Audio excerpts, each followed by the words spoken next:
시청자 여러분 안녕하십니까. 지금부터 천옥현의 안보정론을 시작하겠습니다. 이제 새로운 또 이 한 주가 시작됐습니다. 우리 시청자 여러분들 오늘부터는요 미세먼지도 이제 많이 줄었다고 그래요. 그래서 활기차게 또 새로운 한 주를 시작하셔서 이 5월달 얼마나 중요한 달입니까? 정치적으로도요 굉장히 중요한 달이에요. 바로 이제 오늘은 말이죠. 중요한 일들이 몇 개가 있는데 우선 잠시 후에 10시가 되면 문재인 대통령이 취임 4주년 기자회견을 하고 또 특별 연설을 하게 되어 있습니다. 그래서 지금 현재 국내적으로 보면 정책 완전히 다 실패했지 않습니까? 대외적인 외교안보 정책도 완전히 실패했어요. 제 기억에 해방 이후에 이렇게 무능한 정권을 우리 국민이 만난 것은 굉장히 불행의 연속이다. 왜냐하면 탄핵 사태가 있었던 것도 불행한 것이고 탄핵 사태를 계기로 해서 거의 거저 정권을 쥔 거 아니겠어요? 그러다 보니까 준비되지 않은 상태에서 문재인 정권이 출범했어요. 준비되지 않은 상태에서 출범하다 보니까 인사라도 잘해야 되는데 인사는 어디서 골라내는지 지금 이번에도 5명 중에 2명만 합격을 하고 3명이 남아있는데 야당은 3명을 전부 다 바꿔라. 여당은 버티고 있어요. 이거에 이렇게 현재 인사정책까지 실패하다 보니까 무능의 피해가 결국 다 우리 국민들한테 오잖아요. 그런데 오늘 이제 10시에 시작하는 대통령의 연설에서 과연 이 국내외 정책의 전반적인 실패에 관해서 어느 정도나 시인을 하고 우리 국민들에게 고개를 숙일 것인지 아니면 얼마나 또 뻔뻔스럽게 엉뚱한 통계를 들이대면서 이제는 코로나도 끝나가고 있고 백신 접종 걱정하지 말아라. 경제도 살아나고 있다. 이 OECD 국가 중에서 아주 우수한 경제 회복력을 지니고 있다. 이렇게 또 가짜 뉴스를 일관하게 될지 우리가 이제 지켜봐야 되는데요. 틀림없이 후자에 속할 가능성이 상당히 큽니다. 더군다나 지금 현재 청문회 장관 3명이잖아요. 이 과기부 장관, 국토부 장관, 그 다음에 해수부 장관 이 3명의 운명이 오늘 10시 기자회견을 계기로 나타날 것이다. 이렇게 되어 있는데요. 제가 보기에는 3명 중에 1명 정도가 낙마되지 않을까. 자진 사퇴가 됐든 아니면 청와대에서 그만두라고 했든 간에 제가 보기에는요. 자진 사퇴 형식의 최소 1명은 나올 것이다. 최소한도로. 왜냐하면 그렇지 않고서는요. 정부 여당의 뻔뻔스러운 이 민낯 우리 국민들이 인내하기에는 이미 임계점을 넘어섰어요. 이제 폭탄 터지듯이 터질 수밖에 없는 상황이고요. 정말 문재인 정권은 운이 좋아요. 아까 말씀드린 대로 탄핵 때문에 정권을 이제 챙겼잖아요. 그런데 이 코로나 사태 때문에 시위도 제대로 그러니까 국민의 분노의 함성을 제대로 낼 수가 없어요. 그러니까 지금 버티고 있는 거예요. 그렇지만 우리 국민들은 이것을 머릿속에 하나씩 다 계산해 두고 있다는 것을 엄중하게 알아들어라. 이렇게 저는 먼저 지적을 하고 싶습니다. 제가 왜 이런 말씀을 드리면요. 지금 윤석열 총장이 오늘 조선일보에서 단독으로 보도한 내용을 보면 윤석열 총장이 최근에 이 경제 전문가를 만났어요. 그래서 경제 전문가를 만나가지고 이 자영업자들이 지금 현재 굉장히 피해가 크지 않습니까? 특히 코로나 사태로 인해서 가장 직격탄을 당한 사람들이 자영업자, 영세 사업자들이에요. 그렇기 때문에 자영업자들의 이런 고통 그리고 이 정부에 대한 이 분노 이루 말할 수 없이 높죠. 그러다 보니까 윤석열 총장이 최근에 삼성경제연구소 이 전무를 지낸 거시경제 전문가 한 사람을 만나서 이 공부를 했다가 이런 지금 보도가 나오고 있어요. 그렇기 때문에 이 대한민국 중요한 한 축이 경제다. 그리고 또 한 축이 외교다. 그러면 경제에 있어서의 붕괴는 바로 소득 주도 성장 정책이라고 하는 전 세계 어느 나라도 써먹지 않은 이 정책을 시행해가지고 망하게 된 거예요. 이렇게 망하고 있는 도중에 결국 코로나가 왔고 코로나 때문에 이제 더 2중 3중으로 심한 타격을 받았는데 그 타격을 받은 계층이 바로 이 자영업자들이다. 그래서 윤석열 총장이 최근에 이 권수루 한국자영업연구원장을 만나서 이 자영업자들의 피해 실태 그리고 어떻게 이걸 살릴 것이냐 그것이 경제적으로 정치적으로 우리 국가와 사회에 어떤 영향을 줄 것이냐에 대해서 연구 검토한 것은 시의적절하다 이런 말씀을 드리고 싶습니다. 자, 그렇다고 본다면 우선 이 한국자영업연구원장이라고 하는 권순우 씨 이분이 누구인지 아마 여러분들 잘 모르실 거예요. 저도 사실 오늘 처음 듣는 이름인데요. 제가 경제 전문가가 아니라서 우선 이 학력사항을 보면요. 서울대학교 경제학과를 나와서 이 카이스트에서 금융과학 하나는 금융과학 석사, 그 다음에 하나는 금융공학 박사를 받았어요. 그래서 이 금융 쪽, 또 이 경영 쪽, 이쪽에서 공부를 많이 하신 분이고요. 그 다음에 경력사항 중에는 거의 삼성경제연구소에서 일을 했습니다. 그래서 삼성경제연구소에서 이 거시경제실 실장도 했고요. 경제정책실 실장도 했고, 금융산업실 실장도 했어요. 그러니까 이 전반적으로 큰 틀에서 보면 거시경제의 전문가다. 그리고 이 경제 분야 중에서도 이념에 치우치지 않고 제대로 경제 원리, 이 윤석열 총장은 원칙에 강한 사람이잖아요. 법과 관련된 원칙. 그래서 이 권순우 원장은 이 경제와 관련돼서, 거시경제와 관련해서 이 경제 정책의 기본 원리, 경제학의 기본 원리에 충실한 사람이 아니냐, 이렇게 판단할 수 있을 것 같아요. 그래서 이 소득주도 성장 정책이 낳은 부작용 중에 하나가 자영업자들의 피해지 않습니까? 자, 그렇다고 한다면 여러분들 참고적으로 뭐 잘 아시겠지만은, 자영업자 이 소득주도 성장 정책의 골격은 뭐냐면, 소득을 늘린다. 즉 소득을 늘리려면 임금이 높아져야 되잖아요. 그래서 임금을 인상시켜서 소비를 증가시켜요. 소비를 증가시키게 되면 결국은 자영업자의 소득 증대로 이어지는 것이 아니냐. 그래서 일자리를 좀 늘리자. 이것이 소득주도 성장 정책의 하나의 기본이고요. 그래서 일자리가 늘어나면 일자리를 이제 나눠 가져가지고, 즉 쉐어한다 이 말이에요. 일자리를 나눠 가져서 고용을 확대시키겠다는 겁니다. 그래서 주 52시간 근무제를 철저히 이행하고, 또 이 최저임금을 조금 이제 올려서 임금 인상으로 그거를 쓰게 해서 그거를 소비시키겠다. 이것이 큰 틀에서 보면 이 소득주도 성장 정책의 골격이에요. 이 참고적으로 이런 소득주도 성장 정책은 말이죠, 전 세계 어느 나라에서도 실행해 본 적이 없는 철저한 좌파 이념 성향이 짙은 정책입니다. 그렇기 때문에 실패할 수밖에 없는 거예요. 자, 대한민국의 국격과 경제 규모를 보면 전 세계 10등에서 15등 정도까지 가잖아요. 이 정도 되는 나라에서 이 이념, 특히 이 좌파 이념에 강한 이런 소득주도 성장 정책, 전 세계 어느 나라에서도 써먹지 않은 이런 정책을 시험하러 들은 정권이 문재인 정권이에요. 그러니까 무식하면 용감하다고 그러잖아요.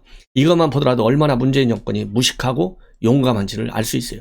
그러니까 실패할 수밖에 없고, 그 실패의 이 폐해가 바로 우리 자영업자들한테 들어간 거예요. 그래서 최근에 이런 만나서 윤석열 총장과 그 다음에 이 권순우 원장과의 이런 대화 내용, 주로 이 권순우 원장 측에서 언론의 조선일보하고 인터뷰를 한 것 같아요. 내용을 보면 윤석열 총장 거의 둘이서 같은 생각이었다. 그러니까 윤석열 총장이 먼저 전화를 걸어서 만난 걸로 되어 있어요. 그래서 이 사람은 이 권순우 원장은요, 자영업이 살아나야 한국 경제가 산다, 이런 책을 쓸 정도로 자영업에 대한 전문가적인 식견을 가지고 있어요. 자, 그러면 어떤 얘기를 나눴느냐, 그리고 했느냐, 윤석열 총장이 한 얘기, 그리고 이 공감을 한 얘기, 이런 거를 집중적으로 지금부터 전해드리도록 하겠습니다. 꼭 건너뛰지 마시고요. 들어주시면 그야말로 이 나라를 살리는데 여러분들께서 크게 기여하시는 길이다 라고 생각이 됩니다. 최저임금 인상, 주 52시간 등 소득주도 성장 정책의 최대 피해자는 자영업자이고, 자영업자는 국가의 기본인 두꺼운 중산층을 만드는 핵심이다. 그러니까 자영업이 무너지면 중산층이 무너지고요. 중산층이 무너지면 결국 대한민국 자유민주주의 기본 원칙이 흔들리게 되는 거예요. 여기에 있어서 윤석열 총장이 평소 가지고 있는 자유민주주의와 법치주의에 대한 강한 신뢰를 다시 한번 볼 수 있어요. 그리고 또 윤석열 총장이 책을 읽고서 연락을 해서 만나게 됐는데요. 윤석열 총장이 권 원장한테 뭘 주로 물어봤느냐. 한국의 자영업 종사자가 1000만 명이나 되는데 이들이 취약해지면 중산층 형성이 어렵고 한국 사회의 안정과 성숙이 어려워진다. 이런 이 평가를 내놓으면서 도대체 어떻게 해야 자영업자를 살릴 수 있겠느냐.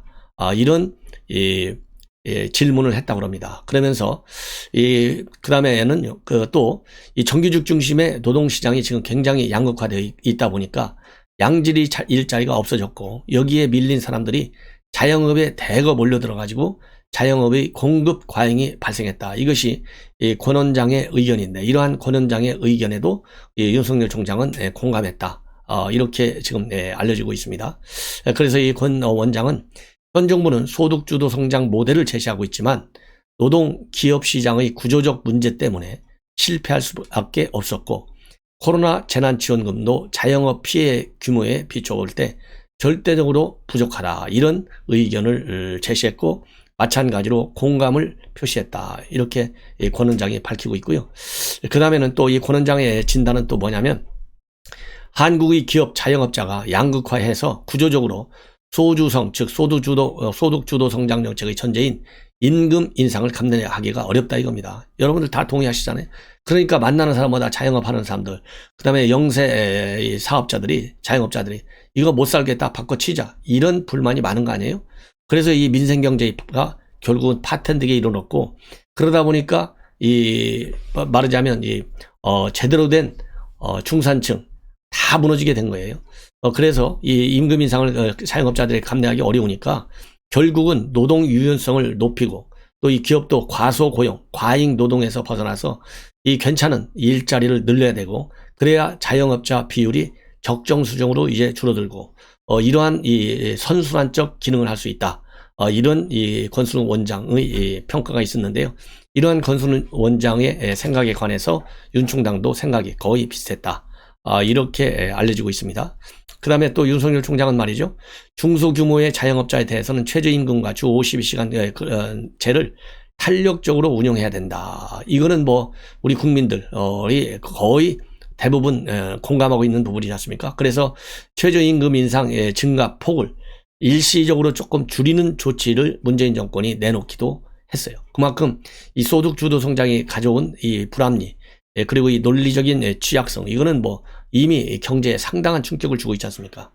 그래서 윤 총장의 이러한 생각, 그 다음에 이 권 원장의 의견 진술, 이런 측면에서 보면 우리 시청자 여러분들이나 제가 그동안에 쭉 논평해 왔던 대한민국 경제정책의 뿌리인 대한민국 경제정책의 뿌리인 이 자유민주주의를 기본으로 하는 시장경제의 원칙을 근본적으로 허물어뜨린 소득주도 성장의 폐해를 윤석열 총장도 상당히 깊숙하게 알고 있다라고 하는 것이 확인이 됐다. 그런 측면에서 최근에 말이죠, 지난달에는 노동문제 전문가 정순국 교수를 만났잖아요. 중앙성가대 교수.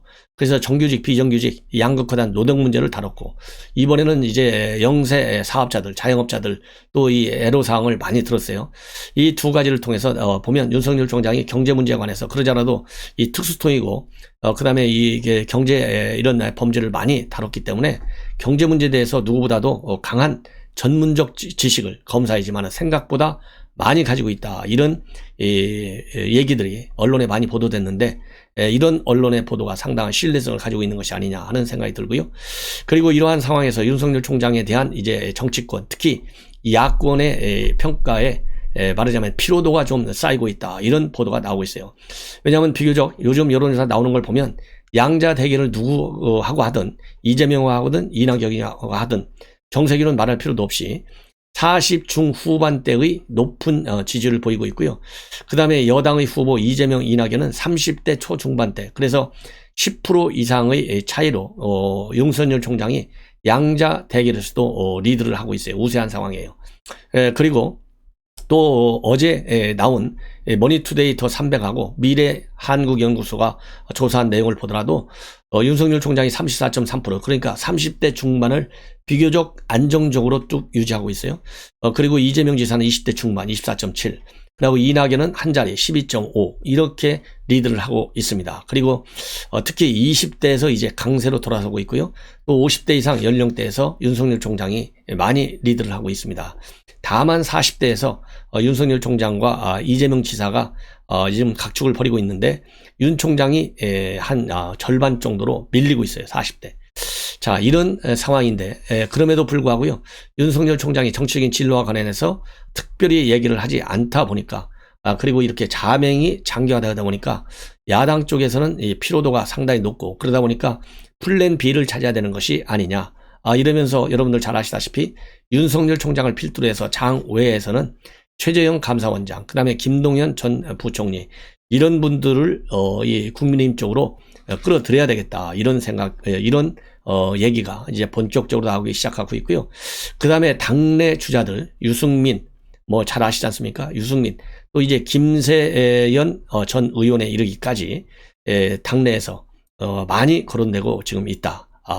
이 당내에 있는 잠룡들, 이런 분들, 그리고 당외 지금 현재 무소속으로 있지만 사실상 이 홍준표 의원도 빨리 복당시켜야 되는 것이 아니냐, 이런 지금 현재 그래서 의견, 그래서 플랜 B를 빨리 작동시켜야 된다. 그렇지 않으면은 윤석열 총장만 믿고 있을 경우에는 위험도가 커진다. 그래서 플랜 B에 대한 논의가 요즘 이제 수면 위로 제기되고 있는 그런 상황이라고 봅니다. 그래서 유승민, 원희룡, 또 이 홍준표, 황교안.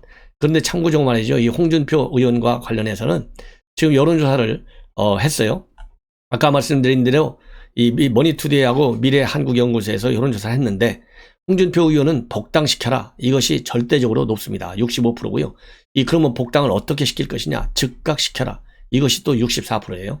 그 정도로 이 홍준표 의원의 복당에 대한 여론의 이 향방이 결정이 됐어요. 그래서 이 빠르게 국민의힘 측에서도 이 정리를 해야 되는 것 아니냐. 그래서 저는 과거를 불문하고 뜻이, 즉 과거 가치보다는 미래 가치가 정치에 있어서나 그 다음에 개인에 있어서 훨씬 더 중요한 거 아니에요?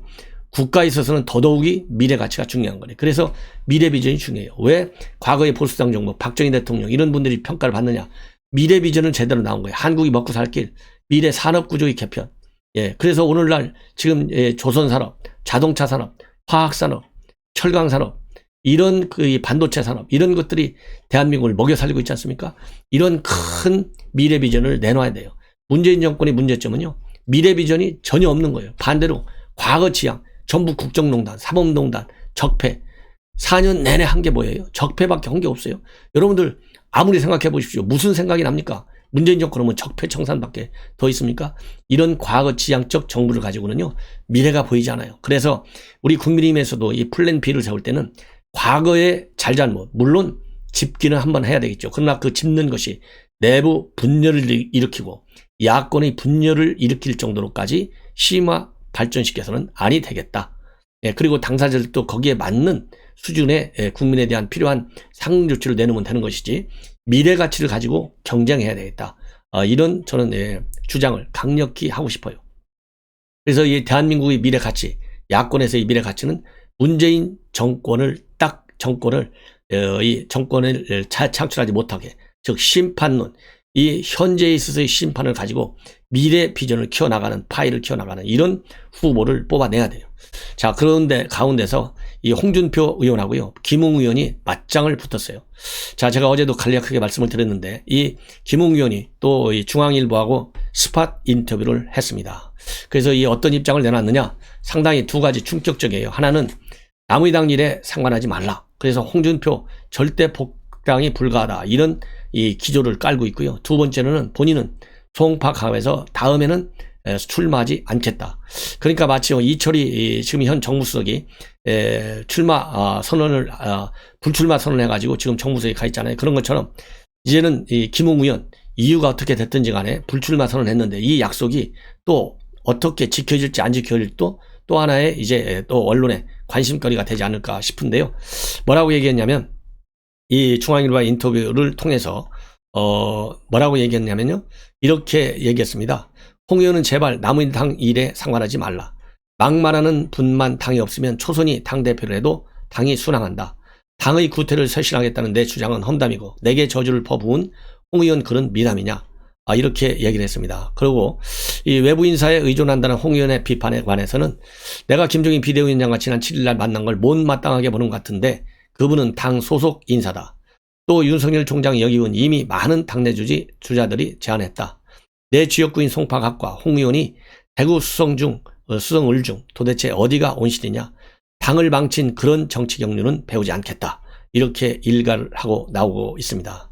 자, 그러면서 김 의원은 이 최지근에 이제 홍 의원이 뭐라고 했냐면, 그야말로 이 막무가내로 나이만 앞세워서 정계 입문 1년밖에 안 된 분이 당대표를 하겠다는 건 무리다.